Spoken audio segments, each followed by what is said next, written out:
हरिओम दोस्तों, स्वागत है आपका pre study bye Lodhi sir के यूट्यूब चैनल में। दोस्तों, मैं कृपाल लोधी। दोस्तों, आज हम आपको लेकर के आए हैं पॉलिटी जीके का एक बहुत ही इम्पोर्टेंट टॉपिक, जिसका नाम है भारत निर्वाचन आयोग, या इसे इंग्लिश में कहते हैं इलेक्शन कमीशन ऑफ इंडिया। दोस्तों, आप किसी भी प्रकार के कॉम्पिटिटिव एग्जाम की तैयारी यदि कर रहे हैं और यदि उसमें जीके पूछा जाना है, हालांकि प्रत्येक एग्जाम में जीके पूछा ही जाता है, तो निश्चित रूप से आपको यहां से एक या दो प्रश्न आने के प्रबल चांस होते ही हैं। दोस्तों, यदि आप हमारे चैनल पर पहली बार विजिट कर रहे हैं तो प्लीज हमारे चैनल को सब्सक्राइब कर लें, साथ में बेल आइकन पर क्लिक कर दें। दोस्तों, यदि आपने यहां तक वीडियो देख लिया है तो प्लीज इसको लाइक भी कर दें। दोस्तों, हम यूट्यूब के माध्यम से मैथ्स, रीजनिंग, जीके, साइंस, शिक्षक भर्ती परीक्षाओं की निःशुल्क तैयारी करवाते हैं। तो दोस्तों, यदि आप इस वीडियो में हमारे साथ अंत तक बने रहते हैं तो निश्चित रूप से आप इस प्रकार के आने वाले सभी प्रश्नों को आसानी से हल कर पा रहे होंगे। तो आइए प्रारंभ करते हैं। सबसे पहले तो हमें ये पता करना होता है कि ये जो भारत निर्वाचन आयोग है, इसकी संवैधानिक व्यवस्था क्या है। कहने का मतलब ये है कि संविधान में इसका कहाँ कैसा वर्णन है, और यहीं से प्रश्न बनते हैं। सभी इंपॉर्टेंट जो प्रश्न यहां से बनने वाले होते हैं, हमने लेने का प्रयास किया है। तो स्टूडेंट्स, संवैधानिक जो संस्थाएं होती हैं ये दो प्रकार की होती हैं। एक तो होते हैं संवैधानिक निकाय और एक होते हैं संवैधानेतर निकाय।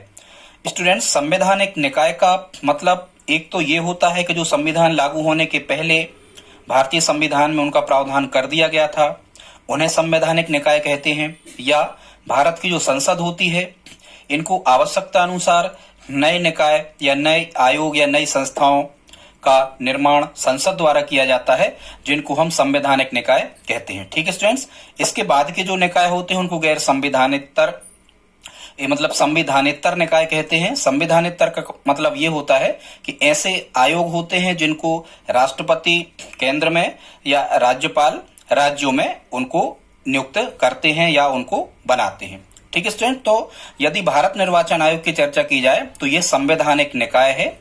मतलब ये संविधान लागू होने के पहले इसकी व्यवस्था भारतीय संविधान में कर दी गई थी।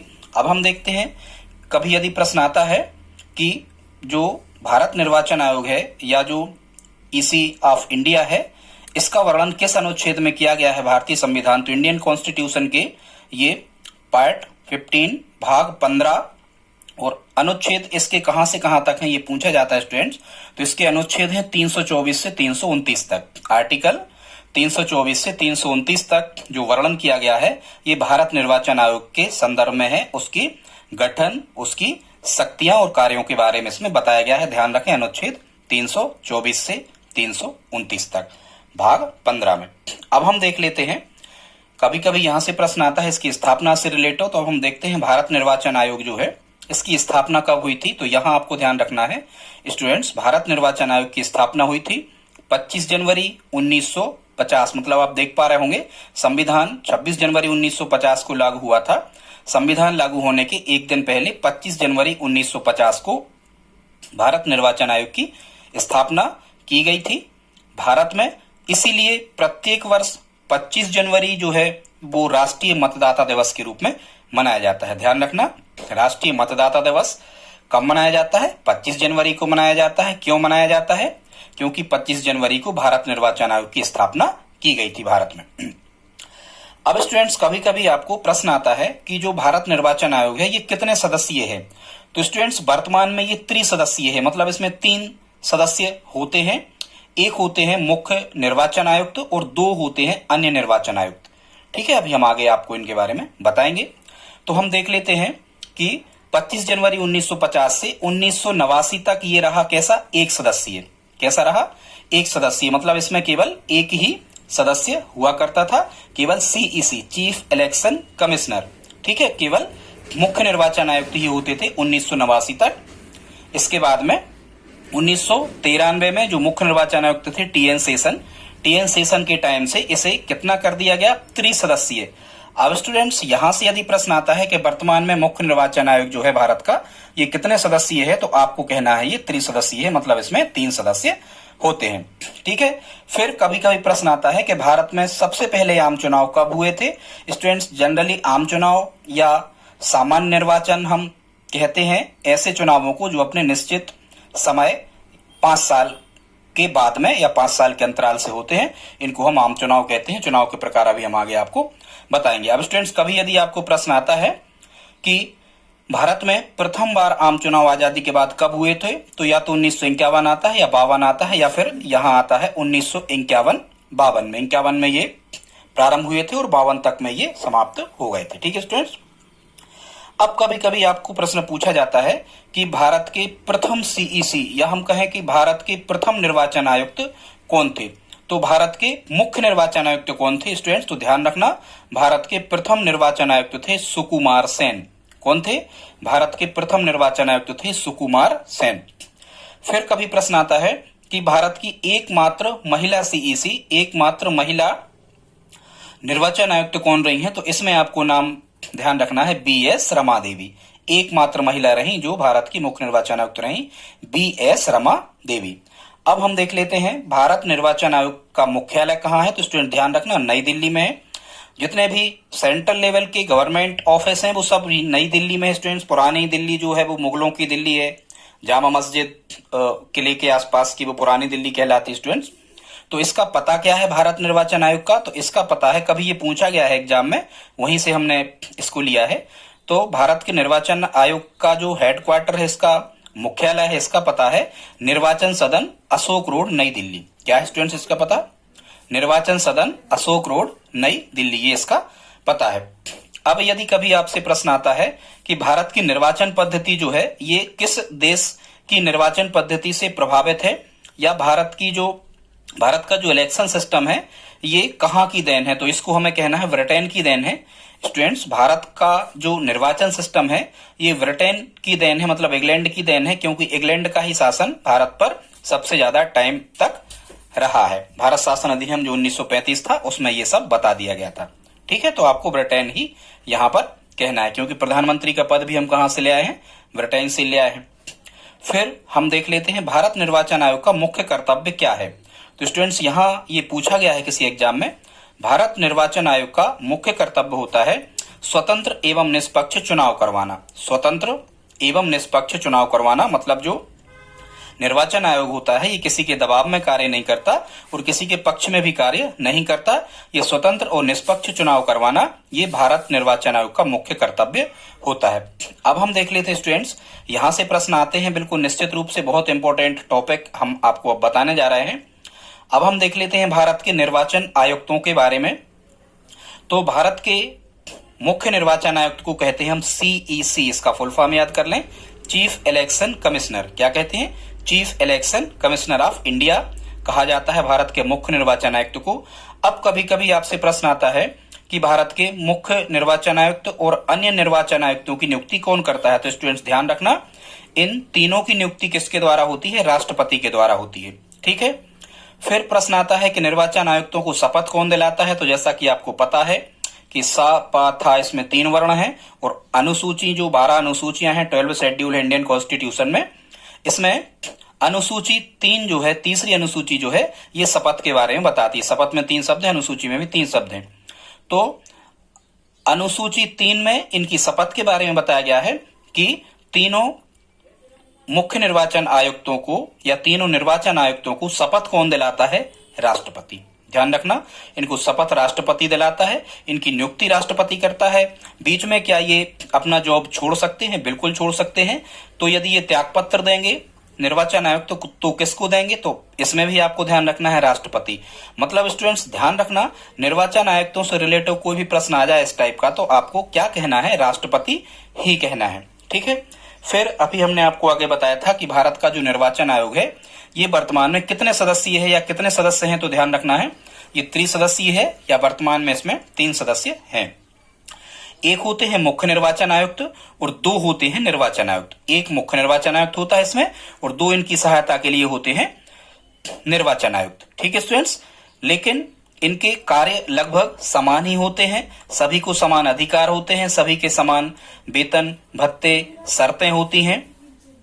ठीक है स्टूडेंट्स, यदि कभी किसी बात को लेकर इनमें असमंजस या विवाद की स्थिति रहती है तो इन 3 निर्वाचन आयुक्तों में से 2 निर्वाचन आयुक्त जिस तरफ या जिस बात से सहमत होते हैं वही बात मानी जाती है बहुमत के आधार पर। ठीक है। अब कभी कभी प्रश्न आता है कि भारत के जो मुख्य निर्वाचन आयुक्त हैं, हाँ, इनकी रिटायर या इनकी सेवानिवृत्ति की जो उम्र है वो अलग अलग है। मुख्य निर्वाचन आयुक्त जो होते हैं इनकी सेवानिवृत्ति उम्र है 6 वर्ष या 65 वर्ष जो पहले हो, या तो वो 6 वर्ष कार्यकाल कर लें तो रिटायर हो जाएंगे, या फिर 65 वर्ष उनकी उम्र हो जाए तो भी वो रिटायर हो जाएंगे। ठीक है स्टूडेंट्स, ये इनकी सेवानिवृत्ति उम्र है। फिर हम देख लेते हैं जो अन्य 2 निर्वाचन आयुक्त और बचते हैं, इनमें स्टूडेंट्स यहाँ थोड़ा सा अंतर है, डिफरेंस है। वो क्या है, तो इनकी सेवानिवृत्ति उम्र है 6 वर्ष या 62 वर्ष, यहाँ 3 वर्ष कम कर दिए गए हैं, 6 वर्ष या 62 वर्ष जो पहले हो तो इतना पूरा कर लेने के बाद वो रिटायर हो जाते हैं। अधिकांशतः जो होते हैं ये मुख्य निर्वाचन आयुक्त बन के ही रिटायर होते हैं। ठीक है स्टूडेंट्स, फिर हम देख लेते हैं कि इनकी सेवा शर्तें, इनकी कार्यविधि का निर्धारण कौन करता है, तो हमें याद रखना है कौन करता है, संसद करती है। ठीक है, इनकी सेवा शर्तों का निर्धारण किसके द्वारा किया जाता है, संसद द्वारा किया जाता है, भारतीय संविधान के अनुरूप जो कुछ भी बताया गया है। फिर हम देख लेते हैं इनका वेतन कितना होता है, तो स्टूडेंट्स इनका वेतन होता है मुख्य निर्वाचन आयुक्त और अन्य निर्वाचन आयुक्तों का 2.5 लाख रुपया पर माह होता है, 2.5 लाख, मतलब 2.5 लाख रुपया पर मंथ प्रत्येक माह इनको वेतन मिलता है, जो सालाना कितना हो जाता है, 12 का आप गुणा लगाओगे तो ये हो जाता है कितना, 30 लाख रुपया, जो कहां से दिया जाता है, भारत की संचित निधि से दिया जाता है। संचित निधि जिसके बारे में आप लोग जानते होंगे स्टूडेंट, संचित निधि का मतलब ये होता है कि भारत सरकार की जो आय हो जाती है, जो बचत हो जाती है, वो संचित निधि में जमा की जाती है। संसद को संचित निधि से धन निकालने का अधिकार होता है और भारत के सभी महत्वपूर्ण जो पदाधिकारी, राष्ट्रपति, उपराष्ट्रपति आदि होते हैं, इनके लिए, महान्यायवादी वगैरह, इनके लिए, सर्वोच्च न्यायालय के न्यायाधीश, इनके लिए, सभी के लिए वेतन कहां से दिया जाता है, भारत की संचित निधि से दिया जाता है। इन जो निर्वाचन आयुक्त होते हैं इनके लिए लाभ किसके समान दिए जाते हैं, तो सर्वोच्च न्यायालय के न्यायाधीशों के समान इनको लाभ दिए जाते हैं। ये हम बता चुके कि यदि तीनों में कभी विवाद की स्थिति बनती है तो बहुमत के आधार पर फैसला होता है। दो निर्वाचन आयुक्त जिस तरफ जिस बात से सहमत होते हैं वही बात मान ली जाती है। अब प्रश्न आता है कि इन तीनों को कैसे हटाया जा सकता है, तो स्टूडेंट्स ध्यान रखना, या तो ये स्वयं त्यागपत्र देकर भी अपने पद से हट सकते हैं, या फिर इन पर महाभियोग लगाकर इनको पद से हटाया जा सकता है।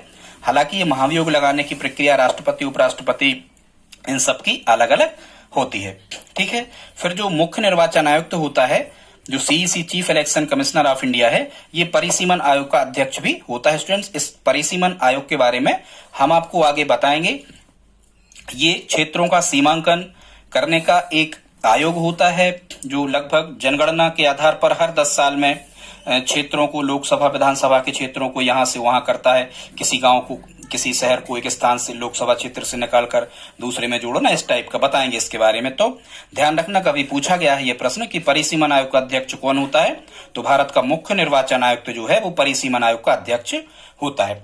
ठीक है, अब स्टूडेंट्स कभी कभी प्रश्न आए हैं निर्वाचन आयोग से संबंधित समितियों के बारे में कि कौन कौन सी समितियां ऐसी रही हैं जो निर्वाचन आयोग से रिलेटेड या संबंधित रही हैं। तो यहाँ आपको एक ट्रिक याद रखना है, थाने की जीत के तार दिनेश बोहरा से जुड़े हैं। ये आपको समझ में नहीं आ रहा होगा स्टूडेंट्स, ये यहाँ लिखा है बोहरा, थाने की जीत के तार दिनेश बोहरा से जुड़े हैं।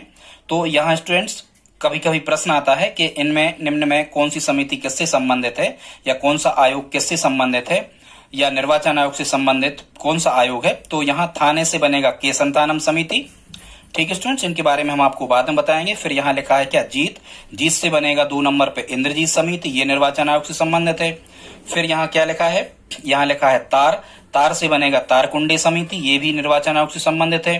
फिर यहाँ लिखा है दिनेश, तो दिनेश से बनेगा दिनेश गोस्वामी समिति, ये निर्वाचन आयोग से संबंधित। तो फिर लिखा है बोहरा, तो बोहरा समिति ये निर्वाचन आयोग से संबंधित है। मतलब इनने कुछ अपनी जो अच्छी बातें हैं वो निर्वाचन आयोग को बताएं, उनमें से कुछ मानेंगे, कुछ नहीं मानेंगे। इसके बारे में हम आपको बाद में बताएंगे कि इनकी कौन सी सिफारिशें मानेंगे, कौन सी नहीं मानेंगे। अब हम देख लेते हैं स्टूडेंट्स, अभी ये वीडियो हम अपलोड कर रहे हैं सन 2021 में, और ये जुलाई का माह लगा हुआ है अभी। तो वर्तमान 2021 में भारत के निर्वाचन आयुक्त कौन है, ये पूछे ही जाते स्टूडेंट्स प्रश्न। तो इसमें आपको ध्यान रखना है, सुशील चंद्रा सुशील चंद्रा, ये 24वें मुख्य निर्वाचन आयुक्त हैं। सुशील चंद्रा, याद रखना, ये 24वें निर्वाचन आयुक्त हैं। CEC of India Sushil Chandra हैं। कभी कभी स्टूडेंट्स यहां से प्रश्न ये आता है कि जो सुशील चंद्रा भारत के मुख्य निर्वाचन आयुक्त हैं, इनने किसका स्थान ग्रहण किया है, या इसके पहले मुख्य निर्वाचन आयुक्त कौन थे? तो इनने स्थान ग्रहण किया है सुनील अरोड़ा। किसका? सुनील अरोड़ा का स्थान ग्रहण किया है सुशील चंद्रा ने, जो सुशील चंद्रा वर्तमान में भारत के सीईसी हैं। अब प्रश्न आता है कि दो अन्य सीईसी भारत के कौन है, तो उसमें आपको ध्यान रखना है राजीव कुमार और अनूप चंद्र पांडे। अब ये वेतन के बारे में हम आपको बता चुके कि इनका वेतन 2.5 लाख रुपया मासिक होता है, जो भारत की संचित निधि से भारत होता है, संचित निधि से दिया जाता है। अब हम देख लेते हैं निर्वाचन आयोग के कार्य क्या है। तो स्टूडेंट, निर्वाचन आयोग का जो राष्ट्रीय निर्वाचन आयोग है, इसका कार्य है राष्ट्रपति, उपराष्ट्रपति, लोकसभा सदस्य, राज्यसभा सदस्य और राज्य विधानमंडल। मतलब राज्य विधानमंडल का मतलब होता है कि विधान परिषद और विधान सभा के जो विधायक होते हैं या जो विधान परिषद के सदस्य होते हैं, इनका निर्वाचन करवाना, चुनाव की तारीख तय करना, आदर्श आचार संहिता लागू करना और उसका पालन करना। स्टूडेंट्स, यदि आप ये नहीं जानते हो तो हम आपको बता दे रहे हैं आदर्श आचार संहिता क्या कहलाती है। स्टूडेंट, जिस दिन से ही चुनाव की तारीख घोषित हो जाती है, निर्वाचन आयोग तारीख की घोषणा करता है, उसी दिन से आदर्श आचार संहिता लागू हो जाती है। ठीक है, इसके कुछ नियम, मतलब ये आदर्श आचार संहिता क्या है, ये मुख्यतः अधिकारी, कर्मचारियों को, प्रशासन को और जो चुनाव लड़ने वाले जो नेता हैं और जो जनता है, इनको बताए गए कुछ अच्छे नियम होते हैं जिनका पालन सभी को करना ही होता है। इनको आदर्श आचार संहिता कहते हैं। ठीक है, ये चुनाव समाप्त होने तक हर पार्टी व उसके हर नेता को पालन करना होता है। और ये कब मानी जाती है आदर्श आचार संहिता, हम आपको पहले बता चुके, चुनाव तारीख के ऐलान के साथ ही ये लग जाती है। सरकारी कर्मचारी चुनाव प्रक्रिया होने तक निर्वाचन आयोग के कर्मचारी होते हैं। ठीक है, जो नेता लोग होते हैं चुनाव के दौरान आदर्श आचार संहिता लगने के बाद में कोई नई घोषणा नहीं कर सकते, कोई शिलान्यास नहीं कर सकते, लोकार्पण नहीं कर सकते। ठीक है, इन सभी पर कौन नजर रखता है? चुनाव आयोग नजर रखता है। और चुनाव आयोग इन सभी पर नजर रखने के लिए अपने कुछ अधिकारी, जिनको पर्यवेक्षक कहते हैं, इनकी भी नियुक्ति करता है। और भी कई नियम होते हैं जिनको आदर्श आचार संहिता कहते हैं। फिर और कार्य क्या होता है निर्वाचन आयोग का? चुनावी खर्च की निगरानी करना। चुनावी खर्च की निगरानी की जो कैंडिडेट्स हैं, जो प्रतिभागी हैं, जो प्रत्याशी हैं, वो कितना खर्च कर रहे हैं। राजनीतिक दलों का पंजीयन करना और उनको मान्यता देना, ये भी किसका कार्य होता है? ये भी स्टूडेंट निर्वाचन आयोग का ही कार्य होता है। कुछ और कार्य देख लेते हैं निर्वाचन आयोग के स्टूडेंट्स। तो निर्वाचन आयोग का और कार्य क्या होता है? सांसदों और विधायकों की अयोग्यता के निर्धारण में राय देना। जब कभी भी सांसद और विधायकों का जो केस होता है, ये मामला जब कभी भी कोर्ट में पहुंचता है, तो इनकी अयोग्यता के निर्धारण में राय देना ये निर्वाचन आयोग का ही कार्य होता है। और इसमें अंतिम जो मत है, ये निर्वाचन आयोग का ही स्वीकार किया जाता है। फिर मतदाता सूची तैयार करना। ये स्टूडेंट्स, ये कभी सीक्वेंस पूछा गया था निर्वाचन आयोग के कार्य का। इसमें हालांकि 4 सीक्वेंस क्रम से पूछे गए थे, हमने लास्ट तक के आपको बता दी। तो इसका सीक्वेंस क्या होता है देख लेते हैं। सबसे पहले निर्वाचन आयोग क्या कार्य करता है? मतदाता सूची तैयार करवाता है बीएलओ के माध्यम से। अभी हम आपको बता रहे ब्लॉक मतलब बूथ लेवल ऑफिसर क्या कहलाता है। तो मतदाता सूची सबसे पहले तैयार करवाता है, फिर चुनाव की तारीखों की घोषणा करता है, फिर निर्वाचन हेतु प्रत्याशियों से नामांकन जमा करवाता है, नामांकन की जांच करता है। इसके बाद में सब सही पाए जाने पर उनको चुनाव चिन्ह प्रदान करता है। चुनाव चिन्ह प्रदान करने के बाद में कुछ टाइम देता है, जिसको हम चुनाव अभियान कहते हैं, जिसमें वो प्रचार प्रसार आदि कर सकें। इसके बाद में निर्वाचन आयोग मतदान करवाता है। मतदान करने के बाद में मतों की गणना मतलब वोटों की गिनती मतलब मतगणना करवाता है। इसके बाद में निर्वाचन आयोग क्या कर देता है? जीते हुए प्रत्याशियों को प्रमाण पत्र दे देता है। तो यहां तक का तो कार्य स्टूडेंट्स निर्वाचन आयोग का होता है। लेकिन कभी ये प्रश्न आया है, उसको भी हमने यहाँ पर आपको दिखा दिया है कि निर्वाचन आयोग का कार्य प्रत्याशियों को शपथ दिलाना नहीं होता। ये शपथ दिलाना ये अलग अलग जगह पे संविधान के अनुसार अलग अलग लोगों का कार्य होता है। निर्वाचन आयोग जो है ये शपथ दिलाने का कार्य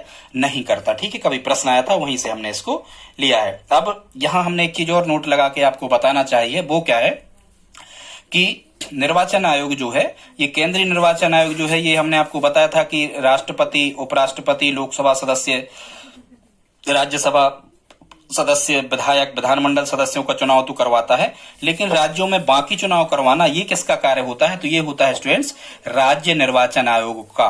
ये अलग अलग प्रदेशों में भी राज्य निर्वाचन आयोगों की नियुक्ति की गई है। और भी कार्य हम देख लेते तो जैसे स्थानीय निकाय, ग्राम पंचायत, नगर पंचायत, नगर पालिका, नगर निगम आदि के जो चुनाव हैं, ये कौन करवाता है स्टूडेंट्स? तो ये करवाता है राज्य निर्वाचन आयोग। ये डिफरेंस आप याद रखना कि केंद्रीय निर्वाचन आयोग किन के चुनाव करवाता है और राज्य निर्वाचन आयोग किन के चुनाव करवाता है। अब इनके कुछ कार्य और हैं निर्वाचन आयोग के। मतदाताओं को राजनीतिक प्रशिक्षण देना, ताकि जो मतदाता है ये किसी के बहकावे में ना आए।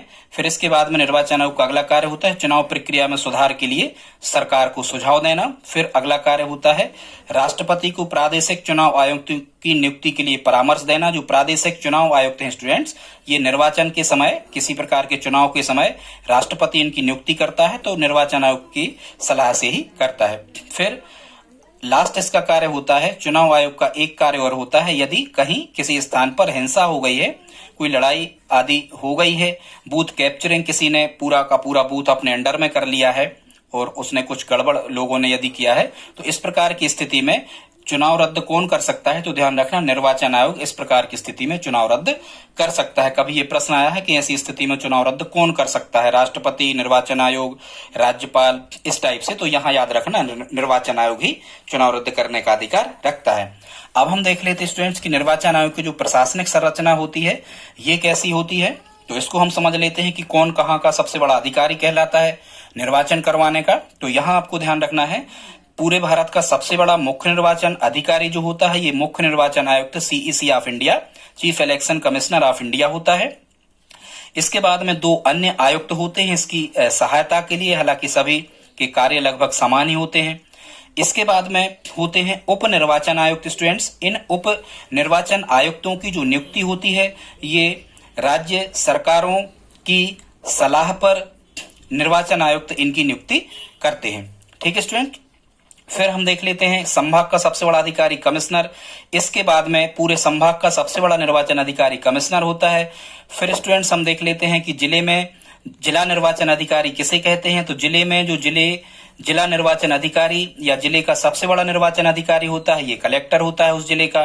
फिर हम देख लेते हैं किसी तहसील में सबसे बड़ा निर्वाचन अधिकारी कौन होता है? तो जिला निर्वाचन अधिकारी इनकी नियुक्ति करते हैं, या तो SDM या फिर वहां तहसीलदार वगैरह, जैसी वहां की प्रशासनिक व्यवस्था है ये कलेक्टर पर डिपेंड करती है। तो तहसील के सबसे बड़े निर्वाचन अधिकारी SDM या तहसीलदार हो सकते हैं। फिर हम देख लेते हैं कि जहां पर हम वोटिंग करते हैं, जहां पर हम वोट डालते हैं, यहाँ का सबसे बड़ा अधिकारी क्या कहलाता है? बूथ का सबसे बड़ा अधिकारी कहलाता है स्टूडेंट्स पीठासीन अधिकारी। ठीक है। फिर यहाँ पीठासीन अधिकारी की मदद करने के लिए P1, P2 और P3 ये 3 प्रकार के अधिकारी बूथ पर और होते हैं जिनके लिए अलग अलग कार्य सौंपे जाते हैं। और पीठासीन अधिकारी की नियुक्ति भी किसके, या इन सभी बूथ के अधिकारियों की नियुक्ति भी स्टूडेंट्स कहां से होती है? तो ये जिला कलेक्टर, जिला निर्वाचन अधिकारी के कार्यालय से होती है, या कलेक्टर इन सब की नियुक्ति करते हैं। स्टूडेंट्स आदर्श आचार संहिता के बारे में हम आपको पहले बता चुके हैं। अब हम देख लेते हैं स्टूडेंट्स चुनाव के प्रकार की निर्वाचन कितने प्रकार के होते हैं। तो पहला इसका, हालांकि चुनाव 3 प्रकार के होते हैं, इसमें इसका पहला जो प्रकार होता है इसे हम कहते हैं आम चुनाव या सामान्य निर्वाचन। तो ऐसे चुनाव या निर्वाचन को हम आम चुनाव या सामान्य निर्वाचन कहते हैं, जो अपने निर्धारित समय, मुख्यतः निर्धारित समय यदि विधान परिषदों या राज्यसभा को छोड़ दिया जाए तो 5 साल में होता है, क्योंकि विधान परिषद और राज्यसभा का कार्यकाल 6 साल होता है। तो हम ऐसा परिभाषित कर सकते हैं आम चुनाव या सामान्य निर्वाचन को, ऐसा चुनाव जो अपने निर्धारित समय पर होता है, निर्धारित समय के बाद होता है, उसे आम चुनाव या सामान्य निर्वाचन कहते हैं। फिर स्टूडेंट दूसरे प्रकार का जो चुनाव होता है इसे हम कहते हैं उपचुनाव। ये उपचुनाव कब, कैसी कंडीशन में होता है?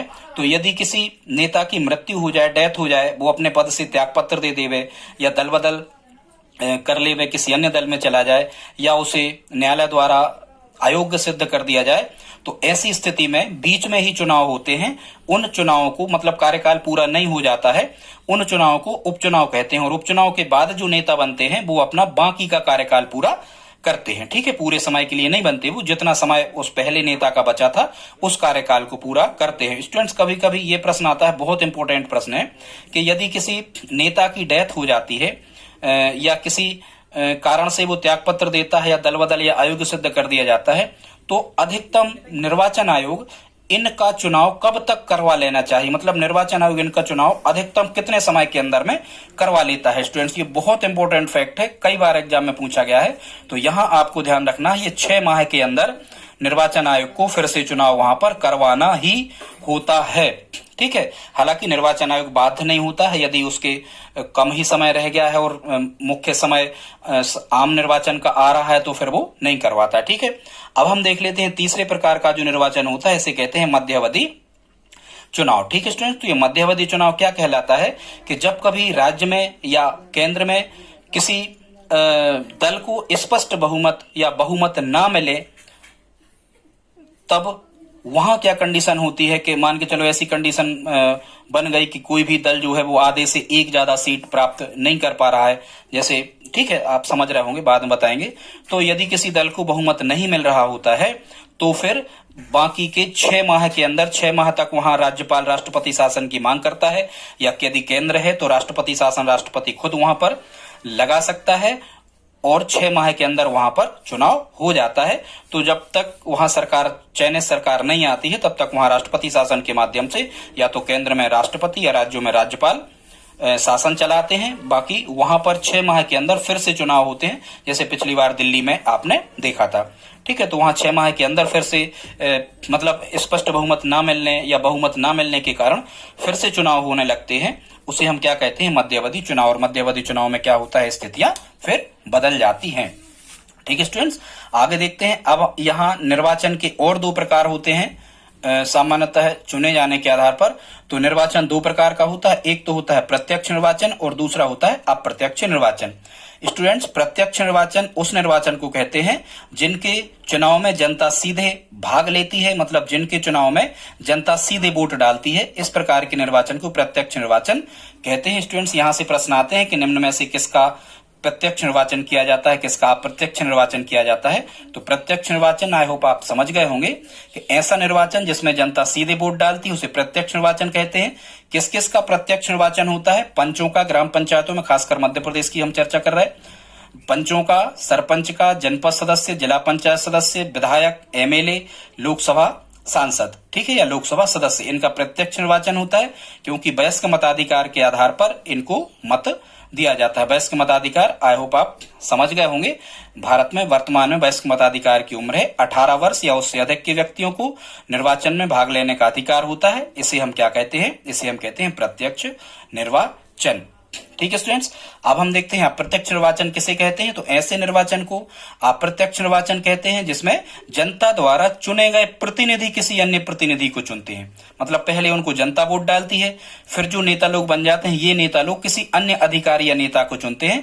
इस प्रकार के निर्वाचन को अप्रत्यक्ष निर्वाचन कहा जाता है। मुख्यतः राष्ट्रपति का निर्वाचन, उपराष्ट्रपति का निर्वाचन, राज्यसभा सांसदों का निर्वाचन, जिला पंचायत अध्यक्ष मध्य प्रदेश में, जनपद पंचायत अध्यक्ष, उप सरपंच मध्य प्रदेश में, इनका जो निर्वाचन है, इनका निर्वाचन अप्रत्यक्ष निर्वाचन कहलाता है। अब इनके उसमें कौन वोट डालता बाद में बताएंगे, राज्यसभा में विधायक वोट डाल। ठीक है, आई होप आप समझ गए होंगे। अब हम स्टूडेंट्स बहुत इंपॉर्टेंट फैक्ट और आपको बता रहे हैं जहां से प्रश्न आते हैं। ये हम बता रहे हैं आपको 61वां संविधान संशोधन 1988। स्टूडेंट, ये 61 नंबर का जो कॉन्स्टिट्यूशनल अमेंडमेंट हुआ ये कब हुआ, तो ये हुआ 1988 में। मतलब ये बहुत इंपॉर्टेंट फैक्ट स्टूडेंट्स ध्यान रखना, जब कभी एग्जाम में पूछा ही जाता है कि 61वां संविधान संशोधन कब हुआ, तो ये 1988 में हुआ 61वां संविधान संशोधन। ये 61वां संविधान संशोधन क्या था, तो इस यहां आपको याद रखना है कि जब भारत में पहली बार आम चुनाव हुए थे 1951-52 में, यहां वयस्क मताधिकार की जो उम्र थी वो 21 वर्ष रखी गई थी, और ये 1988 तक 21 वर्ष ही चली आई। मतलब 21 वर्ष तक के लोगों को ही मत देने का अधिकार था। लेकिन 61वां संविधान संशोधन 1988 को हुआ, इसमें क्या प्रावधान रखा गया, वयस्क मताधिकार की आयु 21 वर्ष से घटाकर कितनी कर दी गई, 18 वर्ष कर दी गई, और वर्तमान में यही लागू है, 18 वर्ष ही लागू है। और ये 61वां संविधान संशोधन की सिफारिश कब से लागू की गई, 1989 से लागू कर दिया गया। तो अब स्टूडेंट्स आप ध्यान रखना, बहुत इंपॉर्टेंट फैक्ट है। यहां से प्रश्न आते हैं कि किस संविधान संशोधन के द्वारा वयस्क मताधिकार की आयु 21 वर्ष से घटाकर 18 वर्ष कर दी गई। तो यहां आपको याद रखना है 61वां संविधान संशोधन। ठीक है, 6(1). अब हम देखते हैं स्टूडेंट साझा सरकार क्या कहलाती है। यहां से भी प्रश्न पूछे गए हैं, तो आपको पता नहीं होगा तो हम आपको बता देते हैं। साझा सरकार कहलाती है स्टूडेंट जब कभी केंद्र में या राज्यों में किसी एक दल को बहुमत नहीं मिल रहा होता है, आधे से अधिक सीटें कोई एक दल नहीं प्राप्त कर रहा होता है, तो कई छोटे छोटे दल या निर्दलीय लोग मिलकर सरकार का समर्थन कर देते हैं। इस प्रकार की बनी सरकार को हम साझा सरकार कहते हैं, ठीक है, और बहुमत तक पहुंच जाती है सरकार। इसके बाद में स्टूडेंट्स कभी प्रश्न पूछा जाता है कि जब हम पोलिंग बूथ पर जाते हैं, मतदान करते हैं, तो एक अमिट स्याही लगाई जाती है, जो हाथों की अंगुलियों में लगाई जाती है अमिट स्याही। वो अमिट स्याही में कौन सा केमिकल या कौन सा रसायन मिला होता है स्टूडेंट्स? तो जो अमिट स्याही लगाई जाती है, ये उसमें लगाया जाता है, उस स्याही का क्या नाम है? उसमें मिला होता है सिल्वर नाइट्रेट। उस स्याही का नाम होता है सिल्वर नाइट्रेट। इसका रासायनिक सूत्र होता है AgNO3। अमिट स्याही AgNO3 सिल्वर नाइट्रेट की स्याही लगाई जाती है मतदाताओं के हाथों में, ताकि वो पुनः वोट डालने के लिए बूथ पर ना आ सकें। अब स्टूडेंट्स, भारतीय प्रजातंत्र या भारतीय निर्वाचन पद्धति का एक बहुत बड़ा दोष है, ये जब कभी एग्जाम में पूछा जाता है, अब हम इसको बता देते हैं। तो ये जो दोष है, इसे हम कहते हैं first past the post system. पहले आओ और पहले पाओ, first past the post system, पहले आओ और पहले पोस्ट पाओ। स्टूडेंट्स, ये क्या कहलाता है? जैसे मान के चलो, हम इसको आपको एक डाटा के माध्यम से समझा रहे हैं कि first past the post system कुल मिला के ये कहलाता है कि जितने भी मतदाताओं ने वोट दिया है, इनमें सबसे ज्यादा मतदाता जिसे वोट देते हैं वह नेता चुन लिया जाता है। कैसे? जैसे हम मान के चलो, हम कहें कि 4 प्रतिनिधि या 4 प्रत्याशी चुनाव लड़ रहे हैं स्टूडेंट्स, और इसमें यदि हम कहें कि टोटल जो वोट हैं, वो टोटल वोट हैं कितने? 100। 4 प्रत्याशी चुनाव लड़ रहे हैं। अब स्टूडेंट्स, यदि इसमें हम कहें कि जो फर्स्ट प्रत्याशी है, मान के चलो फर्स्ट प्रत्याशी को मिल गए कितने वोट? 40 वोट। सेकंड जो प्रत्याशी है, मान के चलो इसको मिल गए 20, ठीक है। थर्ड प्रत्याशी है, मान के चलो इसको मिल गए 20, और जो फोर्थ प्रत्याशी है, इसको भी कितने मिल गए? 20। अब ये देखो 100 वोट थे, 100 वोट में एक प्रत्याशी को 40 वोट मिले, बाकी दूसरे तीसरे चौथे प्रत्याशी को 20-20 वोट मिले। तो अब स्टूडेंट्स, आप खुद दिमाग लगा सकते हो कि विजेता कौन हुआ चुनाव में। तो ये जिसको 40 वोट मिले हैं, जिसने सबसे ज्यादा वोट प्राप्त किए हैं, ये विजेता हुआ, ये चुनाव जीत गया, ये शासक बन गया, ये नेता बन गया, ठीक है, इसकी विजय हो गई। लेकिन स्टूडेंट्स, देखने में ये आता है कि ये 100 में से 40 मतों को लेकर के ये चुनाव जीत जाता है, लेकिन 20 धन 20 धन 20 यदि आप इनको जोड़ रहे होगे तो ये 3 बार के जोड़ इनका बन रहा होगा 60। लेकिन 60 व्यक्ति अभी भी इसके अपोजिशन में हैं। 60 व्यक्ति इसको नहीं चाहते, इस 40 वोट पाने वाले व्यक्ति को, लेकिन ये 40 वोट पाने वाला व्यक्ति अपना कार्यकाल पूरा करेगा, इसे विजेता घोषित कर दिया गया है। भले 60 व्यक्ति इसके अपोजिशन में हैं, इसके विरोध में हैं 100 में से। तो स्टूडेंट्स, आई होप आप समझ गए होंगे, ये कहलाता है first past the post system, जो इंडियन निर्वाचन प्रणाली का सबसे बड़ा दोष है। अब कुछ और इंपॉर्टेंट फैक्ट हम आपको जल्दी जल्दी बता देते। स्टूडेंट्स, यहां तक यदि आपने ये वीडियो देखा है तो प्लीज इस वीडियो को लाइक जरूर कर दें। भारत में फोटो पहचान पत्र कब से लागू हुए? तो ये हुए हैं स्टूडेंट्स 1993 से, मतलब फोटो लग के आने लगा परिचय पत्र में, ठीक है। ईवीएम का full form electronic voting machine होता है। सबसे पहले इसका उपयोग कहां हुआ? केरल के पारूर में हुआ 1982। फिर ईवीएम से प्रथम पूरा विधानसभा चुनाव कहां हुआ? तो ये गोवा में 1999 में हुआ। किस लोकसभा का पूरा चुनाव ईवीएम के माध्यम से प्रथम बार हुआ? तो 2004 का लोकसभा चुनाव पूरा इलेक्ट्रॉनिक वोटिंग मशीन के माध्यम से हुआ। एक व्यक्ति अधिकतम कितनी जगह से चुनाव लड़ सकता है? तो एक व्यक्ति अधिकतम 2 जगह से चुनाव लड़ सकता है, ठीक है। यदि दोनों जगह से चुनाव जीत जाता है तो एक जगह से वो रिजाइन इस्तीफा देता है और वहां पर आम चुनाव होते हैं, ठीक है। निकाय चुनाव, अब हम ये कुछ न्यूनतम उम्र बता रहे हैं। निकाय चुनाव जैसे मध्य प्रदेश में हम आपको बताएं, निकाय चुनाव का मतलब होता है पंचायत और नगर पंचायतों के चुनाव। तो यहाँ ग्राम पंचायत, जनपद, जिला पंचायत का चुनाव लड़ने के लिए न्यूनतम उम्र कितनी होनी चाहिए? 21 वर्ष होना चाहिए, ठीक है। नगर पालिका, नगर निगम आदि की। राष्ट्रपति, उपराष्ट्रपति का चुनाव लड़ने के लिए न्यूनतम उम्र कितनी होना चाहिए? 35 वर्ष। लोकसभा सदस्य जो सांसद होते हैं, एमपीस, मेंबर ऑफ पार्लियामेंट जिनको कहते हैं, इनकी न्यूनतम उम्र कितनी होनी चाहिए? 25 वर्ष। राज्यसभा सांसद या राज्यसभा सदस्य का चुनाव लड़ने के लिए न्यूनतम उम्र कितनी होनी चाहिए? 30 वर्ष होना चाहिए। स्टूडेंट्स, ये प्रॉक्सी वोटर के बारे में कभी प्रश्न आया है तो इसको हम आपको बता देते हैं। प्रॉक्सी वोटर क्या कहलाता है? जो एनआरआई होते हैं या जो विदेशी होते हैं, इनको भारत की नागरिकता प्राप्त होती है, लेकिन ये भारत में नहीं रह रहे हैं। उस समय यदि ये विदेश में रह रहे हैं तो ये किसी भी एक व्यक्ति को जो 18 साल से अधिक उम्र का है, उसे प्रॉक्सी वोटर नियुक्त कर सकते हैं। एक फॉर्म के द्वारा एक प्रक्रिया को पूरा करना होता है। तो वो प्रॉक्सी वोटर यहाँ भारत में उनका प्रतिनिधि होता है और वो वोट यहाँ पर डाल सकता है, इसे प्रॉक्सी वोटर कहते हैं। आई होप आप समझ गए होंगे, ठीक है स्टूडेंट्स। इसके बाद में हम देख लेते हैं क्या एग्जिट पोल और ओपिनियन पोल क्या कहलाता है स्टूडेंट्स। तो ये जो ओपिनियन पोल है ये वर्तमान में लागू है। ओपिनियन पोल का मतलब ये होता है कि जो पत्रकार वगैरह ये मीडिया वाले जो होते हैं, ये अपने चैनल के माध्यम से, इलेक्ट्रॉनिक मीडिया, कागजी मीडिया के माध्यम से ये प्रसारित करते हैं कि मतदाता किसे वोट देने वाले हैं। ठीक है, ये पता लगाने का प्रयास करते हैं। ये आज भी चालू है, हालांकि सिफारिश कई बार की गई इसे बंद कर दिया जाए, पर बंद नहीं हो पाया है ये। तो ओपिनियन पोल का मतलब क्या होता है कि मतदाता किसे वोट देने वाले हैं, ये मीडिया के माध्यम से जनता को पता चलता है। दूसरा है एग्जिट पोल स्टूडेंट्स। ये एग्जिट पोल 2009 से हालांकि इस पर प्रतिबंध है। एग्जिट पोल का मतलब यह होता है कि चुनाव हो जाने के बाद में मतदाता बताते हैं कि हमने किसे वोट दिया है, तो अब ये बंद कर दिया गया है। ठीक है स्टूडेंट्स, यदि यहां तक आपने हमारा वीडियो देखा तो प्लीज इस वीडियो को लाइक कर दें। अच्छे से अच्छी जानकारी हमने आपको देने का प्रयास किया। इसी प्रकार की अच्छी अच्छी वीडियो हम आपको, नॉलेजफुल वीडियो हम आपको लाते रहते हैं। दोस्तों यदि लाइक नहीं किया है तो लाइक कर दो, और स्टूडेंट्स आप कमेंट जरूर करके बताएं कि आज का वीडियो आपको कैसा लगा। और प्लीज प्लीज यदि आप हमारी हेल्प करना चाहते हैं तो प्लीज हमारे इस वीडियो को अपने दोस्तों के साथ में, स्टडी ग्रुप में, अपने रिश्तेदारों के साथ में शेयर जरूर करें। मिलते हैं अगली वीडियो में, तब तक के लिए जय हिंद।